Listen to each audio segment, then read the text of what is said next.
Hey there, ladies and gentlemen, this is Scythe, and it is a stinking big box game. Look at this sucker. This is a large game, and the fun that comes out of it is just as large. So let's go ahead and dive on into it.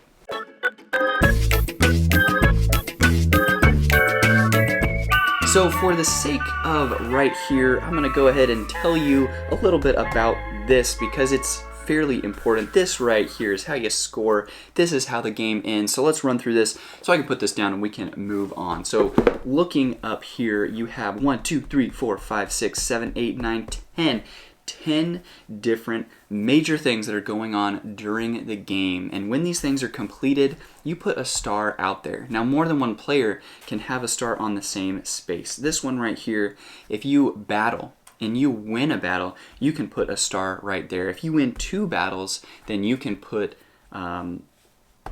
one star on each of those. So the most stars that you can put out for winning battles, though, is 2. So it's fun that you have 10 different options out there. Other people are going to be trying to do different things, and really, really cool to be able to pursue 6 of these, but not necessarily have to be pursuing all of them. So your hearts, if you get your hearts, this is your popularity. If you get this all the way to 18, you get a star. This down here, this is kind of your battle power a little bit. If you get that all the way up to 16, you get a star. These, if you win battles, you get a star. This right here, if you complete your objective card, you'll get 2 of those to keep track of throughout the game. You can only do 1 though.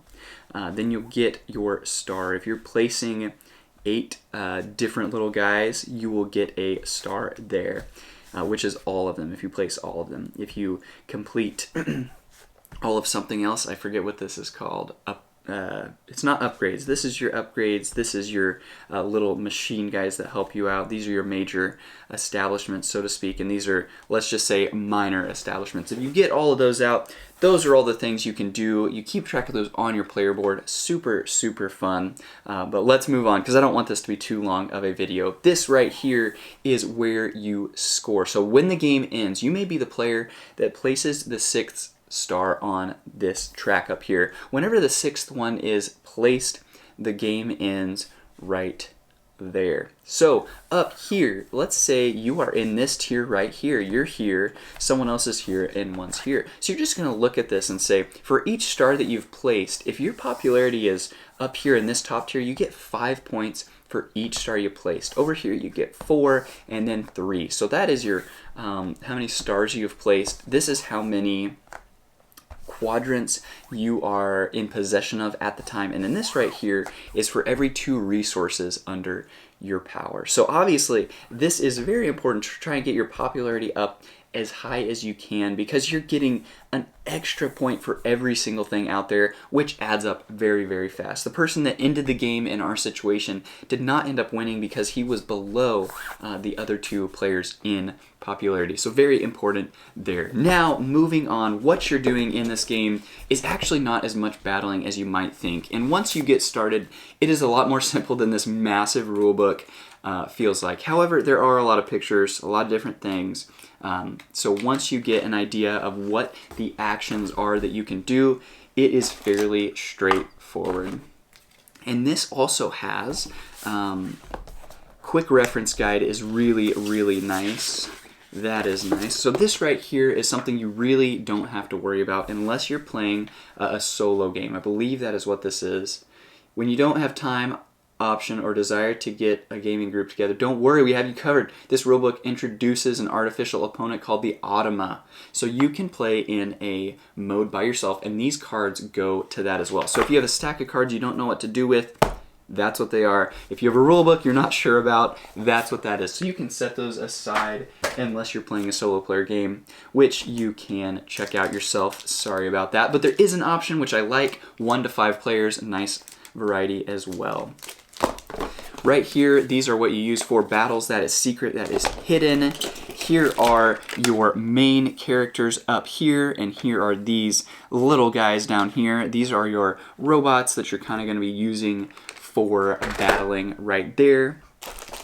You have a bunch of tokens, you have money, you have other cards that you're keeping track of. You have resources, all sorts of resources out here, and then you have your own things right here. So this is a big box. There are a lot of different things on it, but let's take a look at one of these. So each person is going to get one of these. That's going to be your player, and then one of these. You're going to put all of these markers that you have into this, and this is really fun, just keeping track of all these things.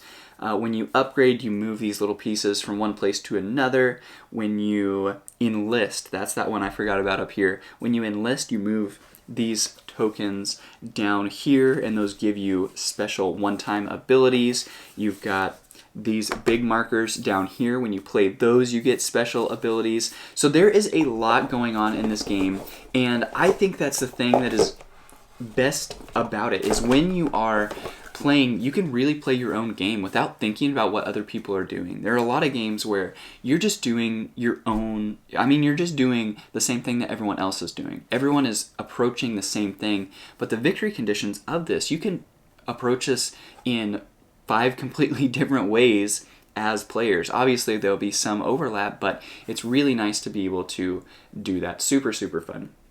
So right here, on your turn, you are going to take your action token, which is one of these guys, and put them on one of these 4 quadrants. So you can put them on this one, and you pay 1 coin, and then you trade with meeples for resources right there. So that's gathering resources.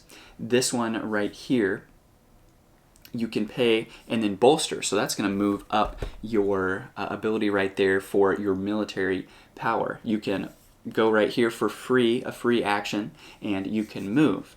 Or you can go right here and produce. And so whatever quadrants you own that have workers on them, you can produce. So really, really nice just to look at that and have really pretty basic actions. Now as the game moves on, you're going to be able to do more and more with these these actions down here.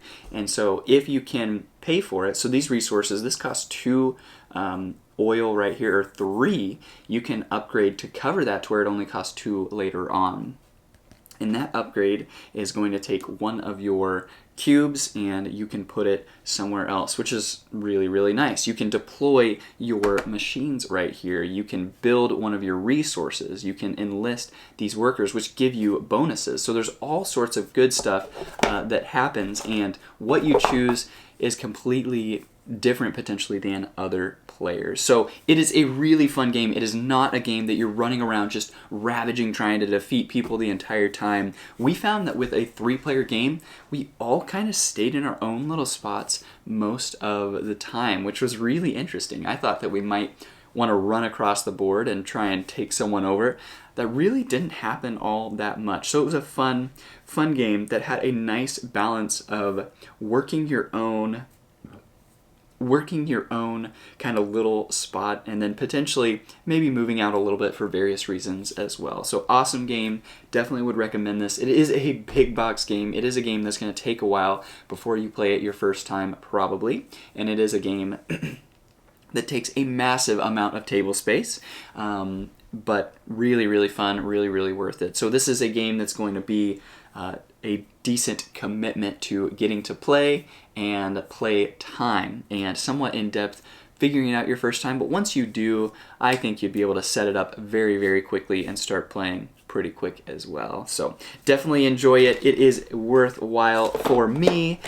So hopefully that lets you know maybe if it's worthwhile for you or not. So hopefully that gives you a touch and a taste of Scythe, what it is, what it does, and why it may or may not be right for you.